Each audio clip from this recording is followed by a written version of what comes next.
Hello to everyone and welcome to this awesome session on bad with Gaurav.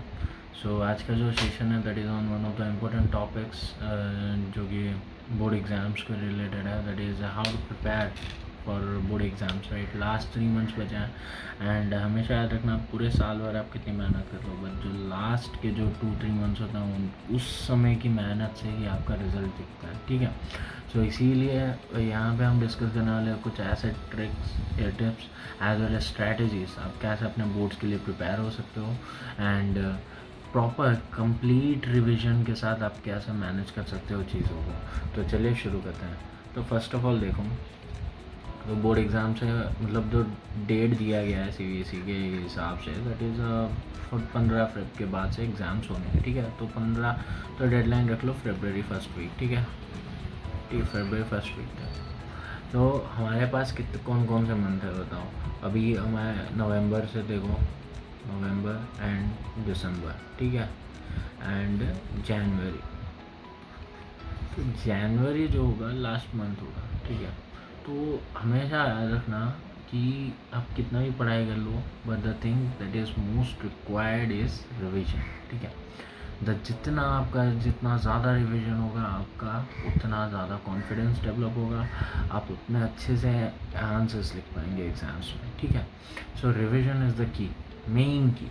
So January is completely devoted और dedicated towards revision only. Okay, so आपका जो रहेगा कौन सा, नवंबर and दिसंबर।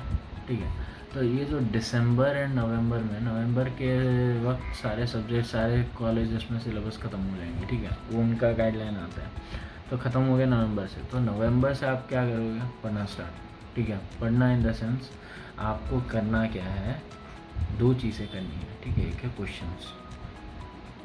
ठीक है, दूसरा क्या करना है, दूसरा आपको करना है रीडिंग। अब बोलोगे रीडिंग किसका, ना एनसीईआरटी। ठीक है, एनसीईआरटी आपको पढ़ना है या फिर अदर रेफरेंसेस। ठीक है, या फिर आपको न्यू चीज़ें, न्यू थिंग्स आपको जितना डिस्कवर करना है करो। ठीक है, ये 2 मंथ में आपको जितना भी न्यू कॉन्सेप्ट्स, ठीक है, ठीक है, और new questions, mock test, right, mocks, ये सब जो करना है करो। ठीक है, बट इन जनवरी ये दोनों का कंबाइंड रिवीजन होगा इन जनवरी। ठीक है, कंप्लीट रिवीजन जो होगा जनवरी में। ठीक है, तो ये जो आपने किया है ये सब चीज़ें आपके कवर होंगे नवंबर एंड दिसंबर में। Reading in the sense what you have to go through the chapter. हाँ, पढ़ के जाना, पढ़ के अच्छे से एक बार एटलीस्ट रीडिंग तो कंप्लीट करनी है। ठीक है, अगर आप ज़्यादा कर पाते हो तो अच्छी बात है, बट आई विल सजेस्ट आप अगर 1 आवर के लिए पढ़ते हो तो 10 मिनट बीच में ब्रेक लेके फिर से वापस कंटिन्यू करना। ठीक है, कम्प्लीटली बैठ के कंसिस्टेंसी वैसा नहीं मेंटेन करनी है। ठीक है, दिमाग को भी रेस्ट चाहिए होता है, right, to absorb the things. So इस हिसाब से चलेंगे। तो ये 2 मंथ में आपको क्या क्या कवर करना है, क्वेश्चंस।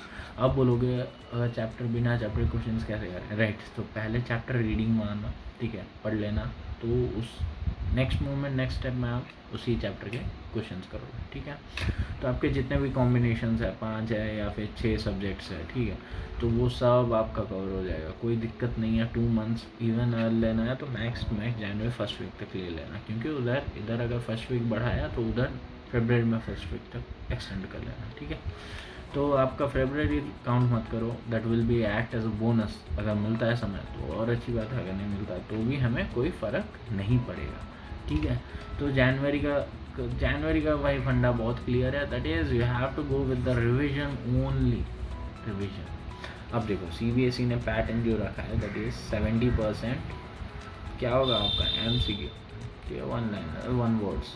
ठीक है, और जो होंगे 30% आपके सब्जेक्टिव होंगे। ठीक है, मतलब जिसको आप लाइंस में आपको आंसर्स लिखना पड़ेगा, 2-3 लाइंस या जो जितने मार्क्स के होंगे। तो उस हिसाब से देखा जाए तो आपका जो स्कोरिंग एरिया होगा that will be on short question, on objective, right. अब ऑब्जेक्टिव में हमें थोड़ा कैसे होना है, राइट, तो ऑब्जेक्टिव में अगर आपको अच्छा बनना है तो simply go for questions, right, go for question banks. देखो क्वेश्चन बैंक्स के लिए तो कोई दिक्कत नहीं होगा। अगर आप मान लोगे कि हाँ इस चैप्टर रिलेटेड शॉर्ट क्वेश्चन चाहिए तो वो गूगल वगैरह में मिल जाएगा, यूट्यूब से मिल जाएगा, या फिर अलग प्लेटफॉर्म्स हैं, या फिर इवन बुक के भी आते हैं पीछे क्वेश्चंस, राइट, शॉर्ट क्वेश्चन। या फिर आप पढ़ते वक्त भी you can mark on the lines that हाँ ये क्वेश्चन बन सकता है, जैसे कि फादर ऑफ जेनेटिक्स कौन है, तो उस हिसाब से क्वेश्चंस आपको मिल ही जाएंगे, राइट। उसमें कोई दिक्कत नहीं होगा आपको। एंड पहले भी इवन जो प्रिपेयर होता है नीट वगैरह के लिए, तो उनके लिए तो शॉर्ट क्वेश्चन से ही चैप्टर वाइज होता है, राइट। तो आप उसको भी अगर करते हो तो दैट विल एक्ट मतलब as a much more benefits to your results, right. जो आपके 70% MCQs आपके ऑब्जेक्टिव से आ जाएंगे एंड सब्जेक्टिव से 20%, ठीक है। तो आपका MCQ वाला पार्ट क्लियर कैसे होगा क्वेश्चन बैंक से। अब सब्जेक्टिव वाले क्वेश्चंस का तरीका क्या है, सब्जेक्टिव वाले में क्वेश्चंस पढ़ोगे plus answers. Why I am saying question along with answers पढ़ने के लिए, अगर आप जानोगे दैट हाँ एग्जामिनर ने ये पूछा है एंड मुझे इतना ही लिखना है, इतने के अंदर मेरे वर्ड्स खत्म होंगे एंड ये पॉइंट्स मुझे लिखना है to get a good mark, तो इसीलिए आप जितने भी क्वेश्चन बैंक्स करोगे या फिर वो जो NCERT सॉल्यूशंस आते हैं उसमें करने से एक फ़ायदा ये होगा आपका एड ऑन दैट आपको पता चलेगा कि भाई मुझे इतना ही लिखना है, उससे ज़्यादा नहीं लिखना है। एंड CBSE वाला जो चीज़ है that is two point wise, right. 3 mark 4 से 5 पॉइंट ख़त्म, 5 मार्क 5 से 6 पॉइंट ख़त्म, ठीक है। तो but the thing that matters is what to write, ठीक है, what to write. And what to write कैसे क्लियर होगा भाई, रीडिंग आंसर्स, ठीक है। अगर या फिर तुम्हारे बैच में भी कोई अगर अच्छा स्कोर कर रहा है, टीचर अगर बोलते हैं कि हाँ इसका आंसर्स देखो कैसा, तो उसका एक बार ला के पढ़ना एक्चुअल में उसने लिखा है कैसे, द वे वो किस वे में लिखा है, the way he road the answers, वो सब चीज़ मैटर करेगा तुम्हारे लिए, दैट विल ऐड क्या कहते हैं points to your answer, right. So ये सब चीज़ें जो हैं बहुत सारी चीज़ें मैटर करती हैं। एंड प्रॉपर रिविजन आप कंप्लीट करो दिसंबर तक, आपको जितना नया चीज़ देखना है देखो। जनवरी में जैसे ही जंप किए आप उतर आना क्वेश्चंस पे, ठीक है, मतलब रिविजन्स पे। रिविजन्स क्या क्या होंगे, क्वेश्चंस भी रिवाइज होंगे एज वेल एज बुक भी रिवाइज होगा, ठीक है। पढ़ना है भाई, पढ़ना तो है। पढ़ने का मिनिमम 6 to 7 आवर्स करो target, so that you can reach up to 4 to 5 hours, मतलब कॉम्पैक्ट, ठीक है। अगर ज़्यादा पढ़ पाते हो तो भाई बहुत सही है, और इजीली आप चीज़ों को हैंडल कर पाओगे, ठीक है ना।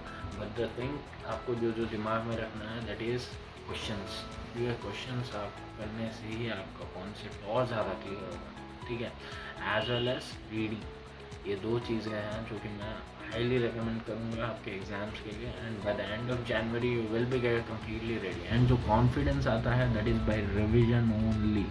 आप हमेशा याद रखना, आपका जितना कॉन्फिडेंस है वो आएगा आपका रिविजन से ही आएगा, ठीक है।